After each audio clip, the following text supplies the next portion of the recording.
Hey guys, so thought I'd do a video for you guys on how to make a an earlier style 95 and older, like 93 to 95 nv4500 fit behind Cummins. So some of you know that in 96 they changed the GM truck transmission so they're the same as the Dodge. This opening was the same as the Dodge, and the bolt pattern was the same as the Dodge, and it has the same gears as the Dodge. But the earlier ones, 95 through 93, either had the same gears as the Dodge or a lower gear. The lower gear I think was like 631 gears, and then the Dodge gears had 561 gears.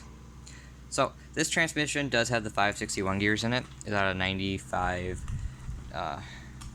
Chevy. No, it's a GMC K2500 350 truck. So yeah, this is the Dodge input shaft. You know, since I had the correct gears as the Dodge transmission, is slid in, no problems there. The problem comes to when you have the bearing plates here. It's not a big deal, but you need access to machining or take it to a machine shop. So this is the GM one there, pretty tiny. And here's the Dodge one I had to modify to make it fit inside here.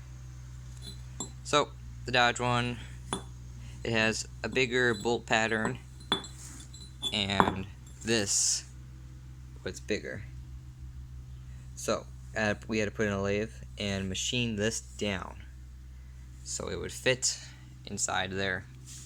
And we also had to slot it because this has a smaller bolt pattern. Now, if you had a 96 and newer GM transmission, you would not have to do this. This would all just bolt right up. So now that that's machined down, make sure that's facing up there, and just like that. See, fits perfect. And all the bolts line up just as they should. Where are my bolts here? See if I can find them. They all bolt in, no problem.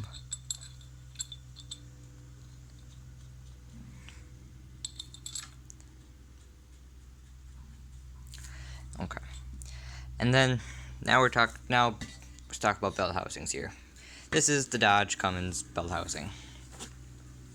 It is a cheap way to do things. I've seen people who've used the GM belt housing and got a new adapter plate off the back of the Cummins. Personally, I think that's just a waste of money, because even a brand new one of these is like $400, okay, versus $800,000 or whatever crazy number for the conversion kit. So that's what I used. This is out of a 95 Dodge. So yeah, 96 and up GM transmissions have the same bolt pattern as the 94 through, I think it was like 2002 Dodge nv4500. But the top two bolts, they line up with the 93 through 95 transmission, and all you have to do is drill the two bottom holes. And then that's it. That's it for the belt housing. Slide her up here for you one-handed if I can. But yeah, fits on there nice and good. It's kind of off-center here, but whatever.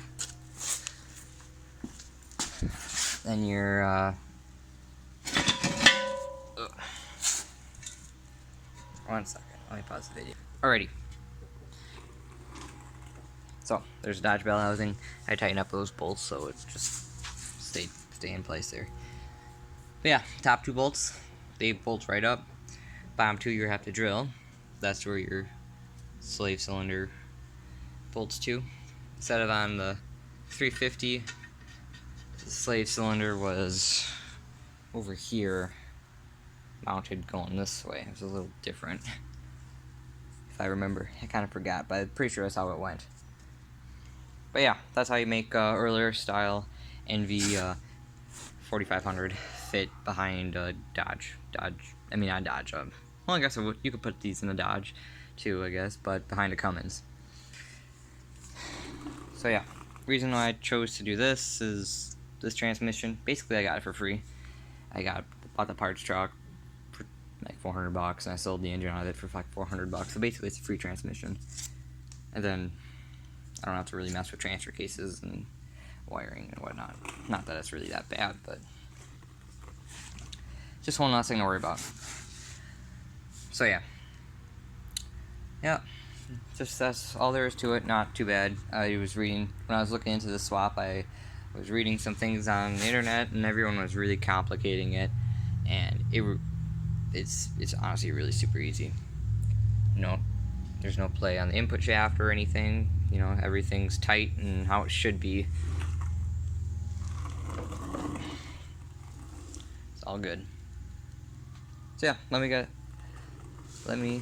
know what you guys think about this, and let me know if you guys want me to do more videos on this Cummins conversion I'm doing in my 2000 OBS Chevy. I'm gonna be doing more videos as I progress in this swap, and because there's some videos out there, but they're not too in-depth about some stuff. So I plan to be doing some kind of in-depth videos. So yeah, see you guys in the next one.